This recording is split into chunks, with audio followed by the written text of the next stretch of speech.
Dear students, आज जो हम टॉपिक डिस्कस करने वाले हैं उसमें हम आज कैलकुलेट करेंगे नंबर ऑफ स्टीरियो आइसोमर्स कि अगर किसी मॉलिक्यूल में कायरल सेंटर के बेसिस पर हम बता पाएँ कि नंबर ऑफ स्टीरियो आइसोमर्स कितने होते हैं, तो इसके लिए हम डिफरेंट फार्मूलाज यूज़ करते हैं। तो जो टॉपिक हम डिस्कस करने वाले हैं वो है molecules with more than one chiral centre. और ये टॉपिक बीएससी और एमएससी प्रीवियस दोनों के लिए दोनों के ही सिलेबस में और दोनों के लिए इम्पॉर्टेंट भी है। तो इसमें जो अगर हम देखें कि अगर एक कायरल सेंटर से ज़्यादा किसी मॉलिक्यूल में है तो हम वहाँ पर कैसे कैलकुलेट करेंगे नंबर ऑफ स्टीरियो आइसोमर्स। तो उसमें सबसे पहला इसी के अंडर जो सब हेडिंग है वो है मॉलिक्यूल्स विद टू और मोर डिसिमिलर कायरल सेंटर्स, कि एक से ज़्यादा कायरल सेंटर तो होंगे लेकिन अगर वो कायरल सेंटर नेचर में डिसिमिलर हुए या नॉन आइडेंटिकल हुए। अब ये नॉन आइडेंटिकल या डिसिमिलर का क्या मतलब है? जैसे सपोज हमारे पास ये एक कंपाउंड था। अब इस कंपाउंड में सबसे पहले तो हम देखें कि कायरल सेंटर एक से ज़्यादा होने चाहिए, तो वो हमें दिखाई भी दे रहे हैं कि एक कायरल सेंटर तो है यहाँ पर। कायरल सेंटर मैंने आपको बताया भी था क्या होता है कि अगर हमें बस सिर्फ इतना चेक करना है कि सेंटर से या कार्बन से, कायरल कार्बन भी आप इसको कह सकते हैं, कार्बन से 4 डिफरेंट ग्रुप जुड़े हुए होने चाहिए। और कायरलिटी को मैंने एक्सप्लेन भी किया था कि अगर मॉलिक्यूल की नॉन सुपर इम्पोजेबल इमेज बन रही होगी तो वो कायरल होता है। तो ऐसे कायरल सेंटर यहाँ पर अगर हम यहाँ इसकी बात करें, इस कार्बन की बात करें, तो इससे 4 डिफरेंट ग्रुप जुड़े हुए हैं। एक H है, एक CH3, एक OH और एक ये पूरा का पूरा ग्रुप है। अच्छा, अगर हम इसकी बात करें, ये भी एक कायरल सेंटर है क्योंकि इससे भी 4 डिफरेंट ग्रुप्स हमें दिखाई दे रहे हैं। एक H है, एक Cl है, एक CH3 और एक ये पूरा का पूरा ग्रुप। तो 2 कायरल सेंटर्स तो हैं यहाँ पर। अब ये डिसिमिलर किस कंसर्न में हम कह रहे हैं? तो डिसिमिलर का मतलब होता है कि जो भी दोनों सेंटर से जो ग्रुप्स जुड़े हुए हो हैं वो डिफरेंट होने चाहिए, यानी कि दोनों से सेम ग्रुप्स ना जुड़े हुए हों। जैसे अगर हम इस कार्बन की बात करें तो इससे H और CH3 जुड़ा हुआ है, तो दूसरे से भी H और CH3 है, ये तो ठीक है। लेकिन अगर हम देखें यहाँ पर एक OH ग्रुप जुड़ा हुआ है और एक ये पूरा कार्बन वाला ग्रुप जुड़ा हुआ है जिससे ये कार्बन अटैच है मतलब। और ऐसे ही अगर हम इसकी बात करें तो यहाँ पर एक Cl है और बाकी का पूरा ये ग्रुप है। तो यानी इन दोनों कार्बन से 2 डिफरेंट ग्रुप्स, भाई अगर हम देखें चारों के चारों डिफरेंट एटम्स हैं, मतलब जो इस कार्बन से जुड़े हुए ग्रुप हैं वो इस कार्बन से जुड़े हुए ग्रुप के समान नहीं होने चाहिए, बस ये मतलब है। तो इस कार्बन से CH3 और H को तो हम कह सकते हैं कि वो सिमिलर हैं, इस कार्बन से भी HCH3 और इस कार्बन से भी HCH3 है, लेकिन यहाँ पर एक OH जुड़ा हुआ है जबकि यहाँ पर एक Cl जुड़ा हुआ है। तो अगर यहाँ पर भी एक OH जुड़ा हुआ होता तब ये दोनों के दोनों सिमिलर कार्बन कायरल सेंटर कहलाते, क्योंकि दोनों ही कार्बन से सिमिलर ग्रुप जुड़े हुए होते। लेकिन अब की बार यहाँ पर है एक OH है और दूसरा जो है वो Cl है। तो यहाँ पर दोनों कार्बन से, क्योंकि चारों ग्रुप्स डिफरेंट हैं, तो इसलिए हम ये कह रहे हैं कि ये दोनों जो है नेचर में डिसिमिलर है, एक दूसरे से अलग अलग हैं, एक दूसरे के एक जैसे नहीं हैं। तो इस केस में नंबर ऑफ स्टीरियो आइसोमर्स हम कैसे कैलकुलेट करेंगे? उसका फॉर्मूला होता है 2 टू द पावर n, जहाँ पे n जो है वो नंबर ऑफ कायरल कार्बन होता है। जितने भी number of dissimilar chiral carbon है वहाँ पर हमें n का नंबर लिखना होगा और जो भी आंसर आएगा वो आपके नंबर ऑफ स्टीरियो आइसोमर्स होंगे। और यहाँ पर ये सारी की सारी ऑप्टिकली एक्टिव फॉर्म्स होती हैं। और अगर हमें कैलकुलेट करना है कितने पेयर ऑफ इनेंशियोमर्स बनेंगे तो वो उसका फॉर्मूला है 2 टू द पावर n-1। कितने रेसिमिक मिक्सचर बनेंगे तो नंबर ऑफ रेसिमिक मिक्सचर के लिए फॉर्मूला होगा 2 टू द पावर n-1। और जहाँ पर मैंने बताया कि n क्या है? Number of dissimilar chiral carbon. तो अब हम इसको एग्जाम्पल से समझते हैं। तो जैसे एग्जाम्पल दे रखा था 3-chloro-2-butanol का। अब ये 3-chloro-2-butanol कैसे इसका नाम दे रखा है? देखिए, अगर हम इसका नंबरिंग करना शुरू करेंगे तो हम इधर साइड से नंबरिंग करेंगे क्योंकि OH ग्रुप जो है वो यहाँ से पास में पड़ रहा है। तो यहाँ पे नंबर 1 दिया, इसको नंबर 2 दिया, ये नंबर 3 और ये नंबर 4। तो आप देख रहे हैं 3 नंबर पर क्लोरो ग्रुप जुड़ा हुआ है तो हमने लिखा 3-chloro। और 2 नंबर पर क्योंकि ओल है, OH के लिए हम ओल सफिक्स यूज करते हैं तो ओल, और क्योंकि 4 कार्बन है तो ब्यूटेन, तो इसका नाम हो जाएगा 2-butanol। तो पूरा नाम हो गया 3-chloro-2-butanol। तो ये एक स्ट्रक्चर इसका निकल के आया। अब हमें ये पता लगाना है कि क्या ये स्ट्रक्चर ऑप्टिकली एक्टिव है या नहीं है। तो मैंने आपको बताया था ऑप्टिकली एक्टिव होने के लिए ज़रूरी है कि मॉलिक्यूल में किसी प्रकार की कोई भी सिमेट्री एलिमेंट नहीं होना चाहिए। तो सिमेट्री एलिमेंट ये सब मैं पहले एक्सप्लेन कर चुकी हूँ। ऑप्टिकली एक्टिव क्या होते हैं, सुपर इम्पोजेबल मिरर इमेजेस या non superimposable mirror images क्या होती हैं। तो पहले आप मेरे पहले वीडियोस यानी प्रीवियस वीडियोस देख के आइएगा, तब आप ये टॉपिक पढ़िएगा, वरना अगर आप पहले ये टॉपिक पढ़ेंगे तो आपको कुछ समझ में नहीं आएगा। तो पहले जहाँ से स्टीरियो केमिस्ट्री स्टार्ट हुई है, आप सारा सब कुछ वो पढ़ते हुए आइए, फिर यहाँ पर पहुँचिएगा। तो अब अगर हमें ये पता लगाना है कि ऑप्टिकली एक्टिव है या नहीं, तो एक तो तरीका हुआ कि हम इसकी मिरर इमेज बना के देख ले रहे हैं। तो हमने इसकी मिरर इमेज बनाई। मिरर इमेज में क्या होगा, टॉप टॉप ही रहेगा, बॉटम बॉटम रहेगा। जो राइट हैंड साइड वाला ग्रुप है वो लेफ्ट हैंड पहुंचेगा और जो लेफ्ट हैंड साइड वाला ग्रुप है वो राइट हैंड पहुंचेगा। तो ये OH क्योंकि राइट हैंड था तो हमने इधर की साइड इसे लेफ्ट हैंड लिखा और H जो है इधर लिखा। ऐसे ही जो Cl यहाँ पर राइट हैंड था तो मिरर इमेज में ये लेफ्ट हैंड साइड पे दिखाई देगा और H हमारा यहाँ दिखाई देगा। अब हम इसको इसके ऊपर रख कर देखें। इस मॉलिक्यूल को हमने ऐसे उठाया और इसके ऊपर रखा। जब हम ऊपर रखेंगे तो OH के नीचे H आएगा और Cl के नीचे H आएगा। या फिर हम इसको पूरा घुमा लें, 180 डिग्री पर रोटेट करके देखें। 180 डिग्री पर अगर हम रोटेट करके देखेंगे, इसको रोटेशन करेंगे सबसे पहले, तो रोटेशन में क्या होगा, ये CH3 ऊपर पहुंच जाएगा और ये CH3 नीचे आ जाएगा। ये Cl यहाँ पहुंचेगा, ये H यहाँ आएगा, ये OH यहाँ आएगा और ये H यहाँ आएगा। तो अगर हम इसको रोटेट करके भी इसके ऊपर रख के देखेंगे तो ये non superimposable mirror image निकल के आएगी। तो हम ये कह सकते हैं कि ये दोनों फिर एक दूसरे के इनैंशियोमर्स हैं। मैंने इनैंशियोमर्स पढ़ाते समय ये एक्सप्लेन किया था कि इनैंशियोमर्स क्या होते हैं। वो दोनों एक दूसरे की non superimposable mirror images होते हैं। तो यहाँ से हमें मालूम पड़ गया कि ये दोनों इनैंशियोमर्स हैं, यानी कि ये दोनों एक अलग अलग कंपाउंड्स हैं। जो इसकी मिरर इमेज बन के आ रही है ये भी एक अलग कंपाउंड है और ये भी एक अलग कंपाउंड है। तो हमारे पास दो इनैंशियोमर्स निकल के आए। अब इस 3-chloro-2-butanol को हमने इस तरह से लिखा था स्टार्टिंग में, लेकिन हम इसको इस तरह से भी लिख सकते हैं। हमने इस बार लिखा दोनों H सेम साइड है, लेकिन इसका फॉर्मूला एक ऐसे भी तो बन सकता है कि एक H इस साइड हो और एक H इस साइड हो। तो अगर हम इस तरह से लिखें तो हमारा फॉर्मूला कुछ इस तरह से निकल के आएगा।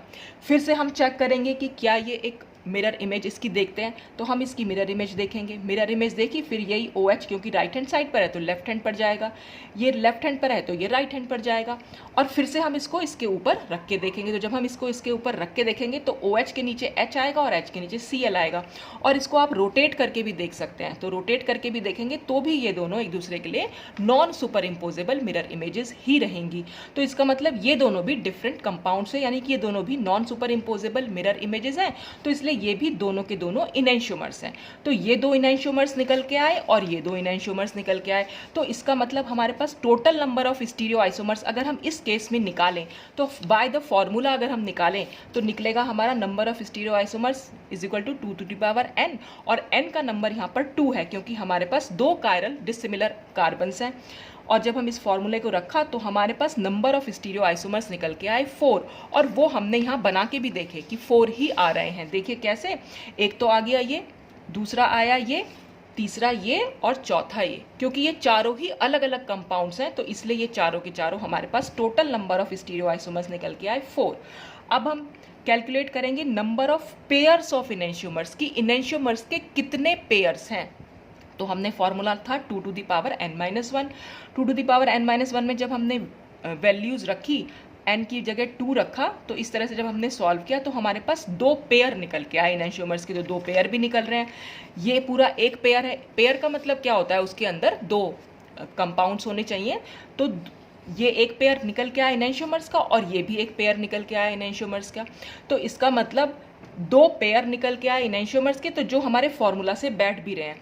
या हम कह सकते हैं चार, कुल मिलाकर 4 इनैंशियोमर्स हैं, या हम ये कह सकते हैं कि दो पेयर ऑफ इनैंशियोमर्स हैं, एक ही बात है वो। अब number of racemic mixture, number of racemic mixture के लिए भी हम यही फॉर्मूला लगाएंगे 2 to the power n-1। तो जब हम इसको सॉल्व किया तो आंसर आया 2, यानी कि रेसिमिक मिक्सचर भी हमारे पास 2 निकल के आ रहे हैं। और रेसिमिक मिक्सचर निकलेंगे भी 2, क्यों? क्योंकि जो इनैंशियोमर्स होते हैं अगर हम उनका इक्वल अमाउंट्स ले लें, 50% ये ले लें और 50% ये ले लें, तो एक मिक्सचर निकल के आएगा जिसको हम बोलते हैं रेसिमिक मिक्सचर। तो एक रेसिमिक मिक्सचर तो इन दोनों से बन जाएगा और एक रेसिमिक मिक्सचर इन दोनों से बनेगा। 50% इसका ले लेंगे और 50% इसका, तो कुल मिलाकर हमारे पास दो रेसिमिक मिक्सचर मिलेंगे। तो इस तरह से हम फॉर्मूला की हेल्प से कैलकुलेट कर सकते हैं नंबर ऑफ स्टीरियो आइसोमर्स। तो जब भी कभी मॉलिक्यूल्स में दो या दो से ज़्यादा डिसिमिलर कायरल सेंटर्स होंगे तो आप सिर्फ ये फॉर्मूला लगाएंगे, आपको बार बार स्ट्रक्चर बना के देखने की भी ज़रूरत नहीं है, आप सिर्फ ये फॉर्मूला याद कर लीजिए, उस बेसिस पर आप इसका आंसर दे सकते हैं। और देखिए सारी की सारी ऑप्टिकली एक्टिव फॉर्म ही निकली, ये भी ऑप्टिकली एक्टिव है, ये भी ऑप्टिकली एक्टिव है, और ये दोनों, क्योंकि इनैंशियोमर्स तो अपने आप में ऑप्टिकली एक्टिव होते ही हैं, तो चारों की चारों फॉर्म्स जो है वो हमारी ऑप्टिकली एक्टिव निकलती हैं। तो ये तो था कि जब मॉलिक्यूल के पास होंगे दो या दो से ज़्यादा डिसिमिलर कायरल सेंटर।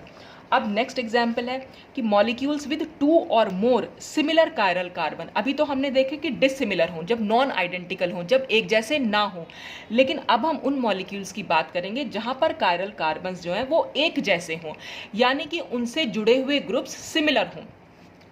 कैसे, देखिए जैसे यहाँ पर है, ये दो कायरल कार्बन है यहाँ पर, एक तो ये, क्योंकि इससे चार डिफरेंट ग्रुप जुड़े हुए हैं। सबसे पहले हमें चेक करना होता है कायरल कार्बन, और कायरल कार्बन के लिए आपको बस चेक करना है कि उसके पास चार डिफरेंट ग्रुप्स होने चाहिए। तो एक COH हो गया इसके पास, एक OH हो गया, एक H हो गया, और एक पूरा का पूरा ये ग्रुप। आपको सिर्फ ये बॉन्ड काउंट करने हैं और उस बॉन्ड से जुड़े हुए देखना है कि चारों डिफरेंट ग्रुप्स होने चाहिए। और आपने ये देखा दूसरा कार्बन, दूसरे कार्बन के भी अगर हम चार बॉन्ड की बात करें तो एक बॉन्ड ये H, दूसरा बॉन्ड COH, तीसरा बॉन्ड OH, और चौथा बॉन्ड जो है ये पूरा का पूरा ग्रुप बना रहा है। तो इसका मतलब इससे भी चार डिफरेंट ग्रुप जुड़े हुए हैं। अब हम देखेंगे कि क्या ये दोनों कार्बन से जुड़े हुए ग्रुप एक जैसे हैं या अलग अलग हैं। तो देखिए इस कार्बन से एक COH जुड़ा हुआ है, तो इस कार्बन से भी एक COH जुड़ा हुआ है, तो ये तो सेम है। एक H जुड़ा हुआ है, तो इस कार्बन से भी एक H जुड़ा हुआ है, ये भी सेम है। इस कार्बन से एक OH जुड़ा हुआ है, तो इस कार्बन से भी एक OH जुड़ा हुआ है। फिर देखेंगे चौथा ग्रुप, ये पूरा का पूरा ग्रुप जिसमें COH है, OH है और H है, और इस कार्बन से जुड़ा हुआ ग्रुप देखेंगे जिसमें COH है, H है और OH है। तो चारों के चारों ग्रुप्स जो हैं इस कार्बन के भी और इस कार्बन के भी बिल्कुल सेम है। तो अगर बिल्कुल सेम है इसका मतलब ये सिमिलर कायरल कार्बन्स हो गए। अगर ये डिफरेंट, जैसे कि पिछले एग्जाम्पल में हुआ था, मान लीजिए इस H की जगह मैं यहाँ पर Cl लिख देती, तो अगर मैं Cl लिख देती तो ये दो डिसिमिलर कायरल कार्बन हो जाते हैं यहाँ पर, क्योंकि दोनों के जो ग्रुप्स अगर हम कैलकुलेट करते तो चारों के हमारे पास जो ग्रुप्स आते वो डिफरेंट आते। बस ये हमें चारों ग्रुप्स पे ध्यान देना, सबसे पहले हमें ध्यान देना है कायरल कार्बन पे कि हर कार्बन से चार डिफरेंट ग्रुप जुड़े हुए हों। फिर हमें चेक करना है कि जो दोनों कार्बन हैं उनसे जुड़े हुए जो चार ग्रुप्स हैं वो दोनों के पास सेम है या दोनों के पास डिफरेंट है। बस उसी बेसिस पर हम निकाल सकते हैं कि वो सिमिलर कायरल कार्बन होंगे या डिफरेंट कायरल कार्बन होंगे। तो ये हम केस डिस्कस कर रहे हैं सिमिलर कायरल कार्बन का।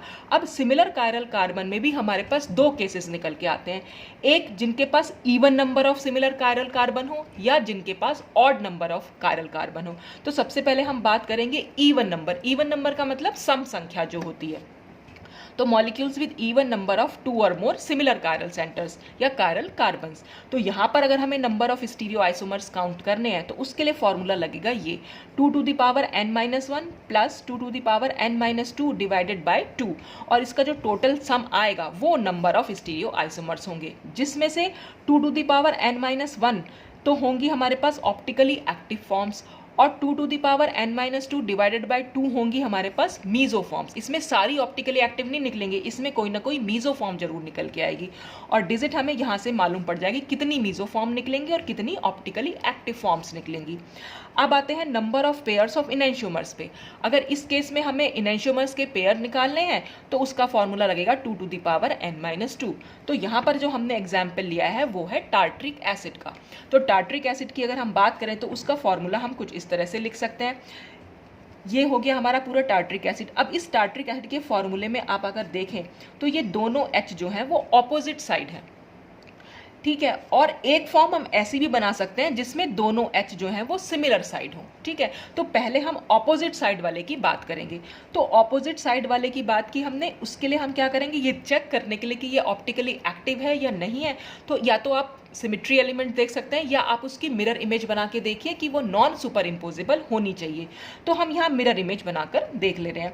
तो जब हम मिरर इमेज बनाएंगे इसकी तो फिर वही जैसे अभी तक मैंने आपको बताया, टॉप टॉप रहता है, बॉटम बॉटम ही रहता है, बस राइट लेफ्ट और लेफ्ट राइट बन जाता है। तो उसकी मिरर इमेज ये निकल के आई, और फिर हम चेक करेंगे कि क्या ये मिरर इमेज इसके ऊपर सुपर इम्पोजेबल है या नहीं। तो अगर मैं इसको उठा के एज इट इज इसके ऊपर रख दूंगी तो ये नॉन सुपर इम्पोजेबल होगी, और साथ ही साथ मैं इसको रोटेट भी करा के देख सकती हूँ। तो आपको जब भी सुपर इम्पोजिबिलिटी चेक करनी हो आप रोटेट करा के ज़रूर देखिएगा 180 डिग्री पर कि क्या वो सुपर इम्पोजेबल हो रही है या नहीं। तो यहाँ पर ये non superimposable mirror images निकल के आई। जब अगर non superimposable mirror images हैं, इसका मतलब ये दो अलग अलग कंपाउंड हैं और ये दोनों इनैंशियोमर्स हैं, दोनों ही ऑप्टिकली एक्टिव हैं। ठीक, अब हम आते हैं नेक्स्ट, जिसमें हमने दोनों एच को सेम साइड रखा था। अब देखिए, दोनों एच को जब हम सेम साइड रखेंगे तो यहाँ देखने से ही लग रहा है कि यहाँ पर प्लेन ऑफ सिमेट्री है। मैंने प्लेन ऑफ सिमेट्री भी आपको एक्सप्लेन किया था कि प्लेन ऑफ सिमेट्री किसी भी मॉलिक्यूल को दो इक्वल हाफ्स में डिवाइड कर देती है। तो यहाँ पर अगर मैं यहाँ पर एक कट कर दूँ इसको, तो देखिए एक हाफ मॉलिक्यूल का ये बन जाएगा और एक हाफ मॉलिक्यूल का ये बन जाएगा, और दोनों ही हाफ बिल्कुल एक जैसे हैं और दोनों एक दूसरे की मिरर इमेज भी हैं। और मिरर इमेज कैसे है, अगर मान लीजिए मैं यहाँ पर एक मिरर रख दूं तो क्या होगा, ये OH मुझे यहाँ दिखाई देगा, ये COH यहाँ दिखाई देगा और ये H यहाँ पर दिखाई देगा। तो दोनों ही एक दूसरे की मिरर इमेज भी बन के आ रहे हैं। तो जब किसी मॉलिक्यूल में प्लेन ऑफ सिमेट्री होती है तो इसका मतलब वो ऑप्टिकली एक्टिव फॉर्म नहीं होगी। और दूसरी चीज़ ये थी कि वो एक मीज़ो फॉर्म होती। जब मैंने आपको मीज़ो कंपाउंड्स एक्सप्लेन किए थे तब भी मैंने समझाया था कि किसी भी कंपाउंड को मीज़ो फॉर्म होने के लिए ज़रूरी है कि उसके पास एक से ज़्यादा कायरल सेंटर हो और मॉलिक्यूल में प्लेन ऑफ सिमेट्री हो। तो यहाँ पर एक से ज़्यादा कायरल सेंटर भी है और प्लेन ऑफ सिमेट्री भी है, तो इसलिए ये हो गई एक मीज़ो फॉर्म। तो अगर आप इसकी मिरर इमेज बना के देखेंगे तो मिरर इमेज इसकी कैसी बन जाएगी, देखिए इस तरह से। अगर मैं आपको यहाँ बना के दिखाऊँ, यहाँ पे OH यहाँ दिखाई देगा, ये OH यहाँ दिखाई देगा, ये H और ये COH। तो अगर मैं इसको उठा के एज इट इज़ इसके ऊपर रखूँगी तब तो ये ठीक है, OH के नीचे H और OH के नीचे H आएगा। लेकिन अगर मैं इसको ऐसे पूरा का पूरा रोटेट कर दूँ 180 डिग्री पर, तो ये COH ऊपर और ये COH नीचे, ये OH यहाँ पर पहुँचेगा और ये वाला OH यहाँ पहुँचेगा, यानी दोनों OH जो हैं इस साइड पहुँच जाएंगे। तो फिर ये उठा के इसके ऊपर रखेंगे तो सुपर इम्पोजेबल हो जाएगी। तो इसलिए मिरर इमेज जो है वो सुपर इम्पोजेबल निकल के आई है, इसीलिए ये ऑप्टिकली इनएक्टिव फॉर्म है और इसको हम बोलते हैं मीज़ो फॉर्म। तो कुल मिलाकर यहाँ पर जो हमें फॉर्म्स मिली, कुल मिलाकर मिली वो 3 फॉर्म्स मिली। तो अगर हम number of stereo isomers calculate करें, जहाँ पर हम n का नंबर रखेंगे 2, क्योंकि यहाँ पर 2 कायरल सेंटर हैं, तो देखिए कैसे निकल के आया। n की वैल्यू अगर हम 2 रखेंगे तो इसको हमने सॉल्व किया, 2 की पावर -1 रखा है यहाँ पर 2 - 2 डिवाइडेड बाई 2 हो जाएगा। अब 2 - 1 है तो 1 बचेगा, तो 2 टू द पावर 1 बचेगी और 2 - 2 तो 0 आ जाएगा और 2 टू द पावर 0 आ जाएगी। और 2 टू दी पावर 1 का मतलब 2 होता है और 2 की पावर 0 का मतलब 1 होता है। देखिए किसी की भी पावर, अगर हम डिजिट की पावर 0 लिखते हैं तो उसका मतलब 1 होता है, ये तो आप लोगों को पता भी होगा। तो कुल मिलाकर कितनी फॉर्म्स निकल के आए, यानी कि कुल मिलाकर हमारे पास कितने स्टीरियो आइसोमर्स निकले, 3, और जो हमारे स्ट्रक्चर से निकल के भी आ रहे थे 1, ये 2 और ये 3। तो कुल मिलाकर 3 स्टीरियो आइसोमर्स यहाँ पर निकल के आए हैं। अब अगर हमें चेक करना है number of optically active forms, तो मैंने आपको बताया था कि ये number of optically active forms होती हैं और ये नंबर ऑफ मीज़ो फॉर्म्स होती हैं। तो जब हम इसको सॉल्व करके आ रहे हैं तो आंसर आ रहा है हमारा 2। तो हमारी 2 ऑप्टिकली एक्टिव फॉर्म्स आ भी रही हैं। अगर आप यहाँ पर देखें, ये हमारी दोनों की दोनों ऑप्टिकली एक्टिव फॉर्म्स हैं। अब अगर हम मीज़ो फॉर्म की बात करें तो मीज़ो फॉर्म सिर्फ इस वाले फॉर्मूले से निकलेगी, और इस वाले फॉर्मूले को जब हम कैलकुलेट करके ला रहे हैं तो सिर्फ नंबर आ रहा है 1। तो नंबर ऑफ मीज़ोफॉर्म्स 1 है, तो जो हमारा यहाँ स्ट्रक्चर में दिखाई भी दे रही है कि नंबर ऑफ मीज़ोफॉर्म यहाँ पर 1 आ रही है। अब हम चेक करेंगे नंबर ऑफ पेयर्स ऑफ इनैंशियोमर्स। तो कितने नंबर ऑफ पेयर ऑफ इनैंशियोमर्स हैं, उसका फॉर्मूला हो गया ये 2 टू द पावर n-2। तो आंसर आया 2 टू दी पावर 0, यानी 0 का मतलब हुआ 1। किसी की भी डिजिट की पावर 0 है तो आंसर आया 1। तो यहाँ पर पेयर ऑफ इनैंशियोमर्स, ये पूरा एक पेयर है इनैंशियोमर का और एक ही पेयर है, इसलिए आंसर आ गया 1। 2 तो इनैंशियोमर है लेकिन पेयर अगर हम बोलेंगे तो वो खाली एक है। और कोई पूछे कितनी रेसिमिक फॉर्म बनेगी, तो रेसिमिक फॉर्म जितने भी इनैंशियोमर्स होते हैं उनको मिलाकर बनती है।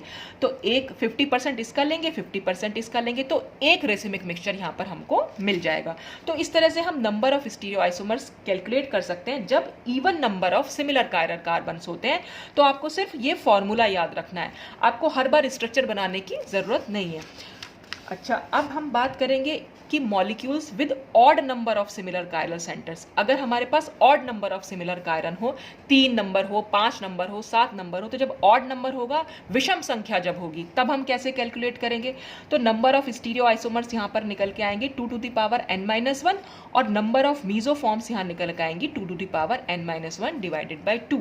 जैसे हमने फॉर एग्जाम्पल यहाँ पर लिया हुआ है ट्राई हाइड्रोक्सी ग्लूटारिक एसिड। अब इसकी हमने स्ट्रक्चर बना लिया, ये स्ट्रक्चर बनाया। फिर स्ट्रक्चर बनाने के बाद आपने देखी इसकी मिरर इमेज। जब हमने ये मिरर इमेज देखी तो ये मिरर इमेज इसके ऊपर नॉन सुपर इम्पोजेबल है, इसलिए ये दो इनैंशियोमर्स हैं। तो ये दो इनैंशियोमर्स कह लो या एक पेयर है इनैंशियोमर्स का। अच्छा, हमने यहाँ पर क्या करा, इसको हम तीन तरीके से लिख सकते हैं इस स्ट्रक्चर को। इसमें हमने क्या कर रखा है, दो एच हमारे एक सेम साइड है और एक एच ऑपोजिट साइड है। एक बार हम लिखेंगे तीनों एच को सेम साइड, यानी कि हमने यहाँ पर लिखा तीनों एच हमने सेम साइड लिखी है। या हम ऐसे भी लिख सकते हैं कि एक एच को हम यहीं छोड़ दें, दूसरा एच हम यहाँ लिखें और तीसरा एच हम यहाँ लिखें। इस तरह से भी हम लिख सकते हैं, तो हमारे पास एक और फॉर्म निकल के यहाँ पर आ जाएगी। तो इस तरह से हम तीन तरीके से इसको लिख सकते हैं। अब तीनों की ही हम मिरर इमेज बना के देख लेंगे कि क्या वो सुपर इम्पोजेबल है या नहीं है, या हम चेक कर लेंगे कि कोई प्लेन ऑफ सिमेट्री तो नहीं है।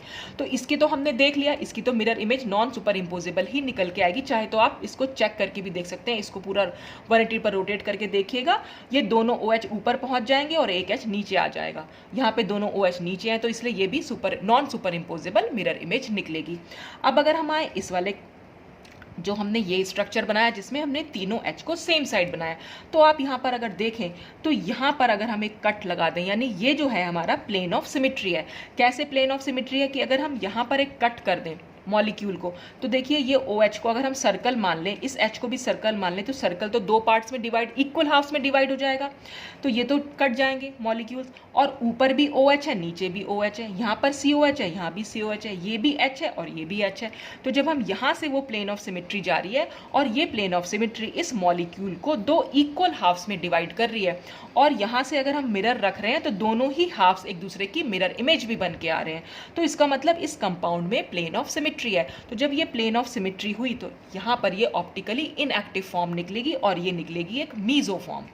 और अगर हम स्ट्रक्चर को ऐसे बनाएं कि एक एच हमने यहाँ लिखा, एक एच यहाँ लिखा और एक एच यहाँ लिखा, तो देखिए इस वाले स्ट्रक्चर में और इस वाले स्ट्रक्चर में तो कोई चेंज हुआ ही नहीं है, वो तो एज इट इज ही रहे हैं। सिर्फ यहाँ पे हमने क्या चेंज किया, एक ओ एच हमने यहाँ लिख दिया और एच को हमने यहाँ लिख दिया। तो प्लेन ऑफ सिमेट्री तो अभी भी रहेगी, क्योंकि ये वाले एटम्स तो कट हो जाएंगे जब हम कट करेंगे इनको, तो या ऐसा कोई प्लेन लगा देंगे। तो जब हमने ऐसा कोई प्लेन लगाया तो फिर से दो इक्वल हाफ्स में डिवाइड हो जाएगा मॉलिक्यूल, और दोनों ही फॉर्म्स एक दूसरे की मिरर इमेज भी निकल के आएंगी। तो इसका मतलब इस कंपाउंड में भी प्लेन ऑफ सिमेट्री है, यानी इस स्ट्रक्चर में भी प्लेन ऑफ सिमेट्री है, और ये प्लेन ऑफ सिमेट्री की वजह से ये भी एक मीजो फॉर्म है। तो हमारे पास ये कुल मिलाकर 4 फॉर्म्स जो हैं बन के आती हैं, जिसमें से कि ये दोनों तो इनएंशियोमर्स हैं, यानी कि 2 फॉर्म्स तो ऑप्टिकली एक्टिव होंगी और बाकी की दोनों फॉर्म्स ऑप्टिकली इनएक्टिव होंगी, और वो होंगी मीजो फॉर्म्स। अब हम बात करते हैं इनके कॉन्फ़िगरेशन की। देखिए हम यहाँ पर कह रहे हैं कि यहाँ पर हमारे पास odd number of similar chiral centres हैं। ऑड नंबर से मतलब जैसे हमें दिख रहा है यहाँ पर 1, 2 और 3, यहाँ पर 3 कायरल सेंटर हैं, लेकिन मैंने देखिए यहाँ पर कॉन्फ़िगरेशन लिखा है इसका, यहाँ पर कॉन्फ़िगरेशन लिखा है, लेकिन यहाँ पर कोई कॉन्फ़िगरेशन नहीं लिखा, क्योंकि ये कोई कायरल सेंटर है ही नहीं। क्यों नहीं है ये कायरल सेंटर? देखिए कायरल सेंटर के लिए ज़रूरी है कि उसके पास 4 डिफरेंट ग्रुप होने चाहिए। तो यहाँ पर एक OH है, एक H है, लेकिन अगर हम इसकी बात करें इस कार्बन की, तो इस कार्बन से एक H, OH और COH जुड़ा हुआ है, और अगर हम इससे जुड़ा हुआ नेक्स्ट कार्बन देखें तो इससे भी H, इससे भी OH और COH, यानी कि ये वाला ग्रुप और ये वाला ग्रुप तो दोनों के दोनों सेम ग्रुप हैं। जो इस कार्बन के हमें 4 बॉन्ड चेक करने थे, 4 बॉन्ड से डिफरेंट ग्रुप जुड़े हुए होने चाहिए। तो OH और H तो डिफरेंट ग्रुप हैं, लेकिन ये ग्रुप और ये ग्रुप दोनों ही सेम है, और दोनों ही सेम है, तो इसलिए ये कोई कायरल कार्बन होगा ही नहीं। तो इसीलिए यहाँ पर इसका कॉन्फ़िगरेशन भी नहीं लिखा गया। लेकिन जैसे ही हमने यहाँ पर H को तीनों को सेम साइड लिखा, अब अगर हम यहाँ पर कॉन्फ़िगरेशन देखें तो यहाँ मैंने स्मॉल r लिखा है और यहाँ मैंने स्मॉल s लिखा है। इन सेंटर्स ये अब कायरल सेंटर बन गए हैं, हालांकि प्योर कायरल सेंटर तो नहीं बने हैं, लेकिन ये सूडो कायरल सेंटर, जिनको कि हम सूडो एसिमेट्रिक सेंटर बोल सकते हैं या सूडो एसिमेट्रिक कार्बन्स बोल सकते हैं। अब सूडो से क्या मतलब है कि सच में तो एसिमेट्रिक नहीं है, लेकिन सूडो का मतलब होता है एक्चुअल में फॉल्स, FALSE, झूठा जिसको हम कहते हैं, कि सच में तो एसिमेट्रिक नहीं है लेकिन है एसिमेट्रिक। किस कंसर्न में हम इसको एसिमेट्रिक बोल रहे हैं? अब देखिए कैसे। जब हम इसको यहाँ से इसका कॉन्फ़िगरेशन निकालेंगे, हम कॉन्फ़िगरेशन मैंने आपको निकालना सिखा ही रखा है, इसका कॉन्फ़िगरेशन निकलेगा R, और इस कार्बन का अगर हम कॉन्फ़िगरेशन निकालेंगे तो निकलेगा S।